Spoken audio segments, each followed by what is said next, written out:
So maybe Gerard, we could explore, maybe you could tell us a little bit about a difficult or interesting time in your career, including any advice that you might pass on to your younger self. Yeah.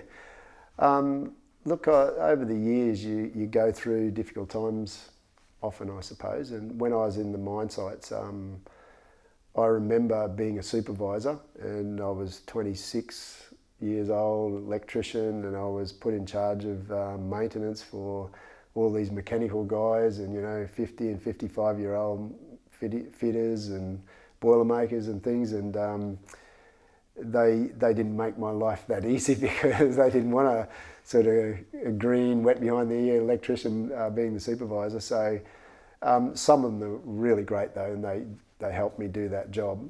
Couldn't do it without them. But I know there was a lot of people that were really cranky. They didn't like coming to work, and I remember thinking one day, the day that I get like that is the day that I need to move on. I'm not going to keep coming.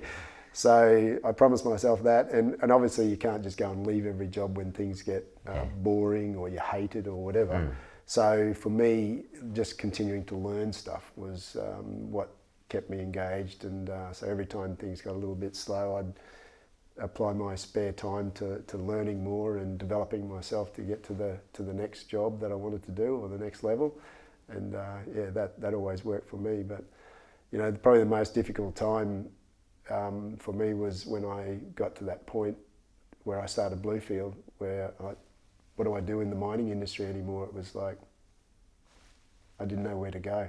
Yeah. And I call that my mid-career crisis. That's it. And but it was the best thing for me. I went out to Bluefield, and I've enjoyed every day, every year since then. Yeah, exactly. Some days are still Some hard. days are harder. Yeah, absolutely. Yeah. It has been the hardest thing I've done in Bluefield, but the most self-rewarding anyway. Yeah. It's certainly a very dynamic and growing business. Yeah.